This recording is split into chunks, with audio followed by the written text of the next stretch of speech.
চুরি করবা, ধরা পড়বা, জেলে যাবা, বালি খাবা, কয়লা খাবা, মানুষের চাকরি খাবা, পায়খানা টাকা খাবা, আবাস যোজনার টাকা পাবা খাবা, 100 দিনের শ্রমিকের টাকা খাবা।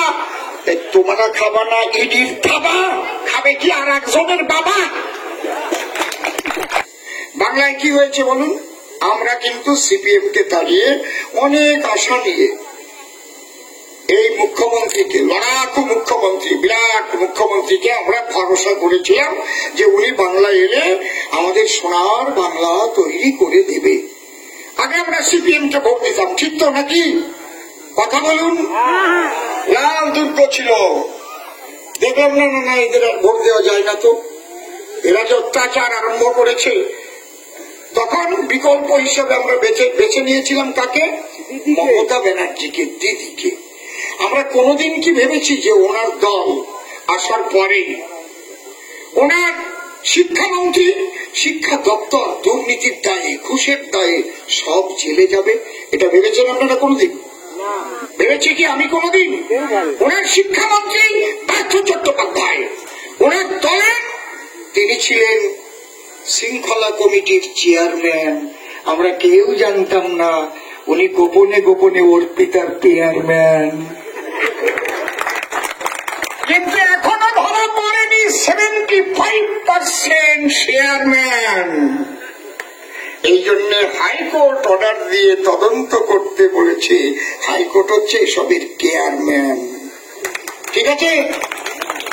ওরা কি বলবে? আপনাদের কাছে এসে বলবে, বন্ধুগণ বন্ধুগণ, এই দেখুন বিজেপি আমাদের বিরুদ্ধে সিবিআই লাগিয়ে দিয়েছে, ইডি লাগিয়ে দিয়েছে, আমাদের নেতা নেত্রীদের জেলে ভরছে। একেবারে চিটিংবাজি কথা, একেবারে মিথ্যা কথা। আমার সামনে নিয়ে আসেন, আমার সামনে এসে বলুক, আমি মাইক ছেড়ে দেবো। বিজেপি দুর্নীতির জন্য কেস করেনি, কেস করেছিল বিকাশ রঞ্জন ভট্টাচার্য হাইকোর্টে। জানেন তো আপনারা? সেই হাইকোর্ট যখন তদন্ত করতে গেল, দেখলো ওরে বাবা তো বিরাট ঘাপলা, এখন বড় রাঘব বলে ঘাপলা। ওই যে সেই তারকা রাক্ষসী আমার দাদা বলেছে। তাহলে কি করা যাবে?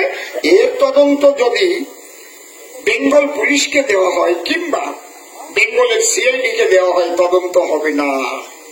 কারণ কি? পুলিশ মন্ত্রী হচ্ছেন দিদিমণি।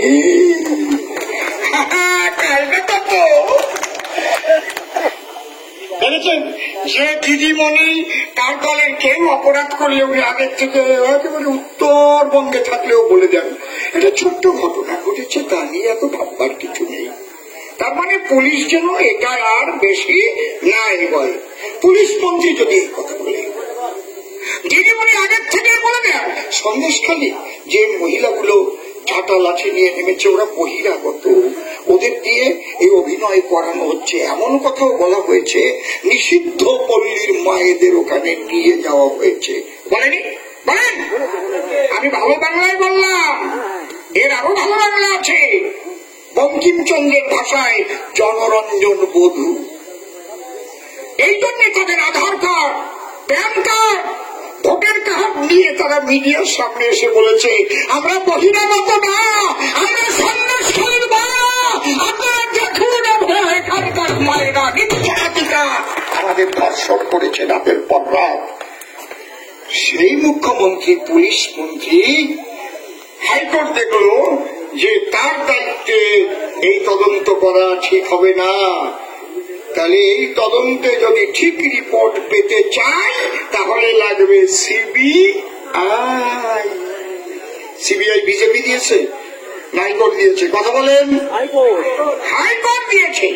যখনই সিবিআই তদন্ত করতে লাগলো, কোটি কোটি কোটি কোটি কোটি কোটি টাকা সব বেরোতে লাগলো। ওরে বাবা, মেশিনে গুনে পারে না, লড়ি নিয়ে যাচ্ছে টাকা বলে বলে। যেখানে টাকা আসবে সেখানে ইডি যাবে, ইনকাম ট্যাক্স যাবে, টাকার গল্প হলেই যাবে। তখন হাইকোর্ট আবার ইডিকে তদন্ত করতে বলল। এগুলো হাইকোর্টের নির্দেশে তদন্ত হচ্ছে, আর ওরা কি বলবে? বন্ধুগণ, আমাদের দেখুন ইডি সিবিআই ঢিলিয়ে দিচ্ছে, ও তোমরা চুরি করবা, ধরা পড়বা, জেলে যাবা, বালি খাবা, কয়লা খাবা, মানুষের চাকরি খাবা, পায়খানা টাকা খাবা, আবাস যোজনার টাকা পাবা খাবা, 100 দিনের শ্রমিকের টাকা খাবা। তোমরা খাবা না, ইডির খাবা? খাবে কি আর একজনের বাবা? কথা কন না কেন আপনারা? ঠিক বলছি কি বেঠিক বলছি? তাহলে আমাদের কোন দোষ আছে যে বিজেপির কোন দোষ আছে? এইবার আপনারা ওরা বক্তব্য রাখলে একেবারে সভা থেকে উঠে দাঁড়িয়ে বলবেন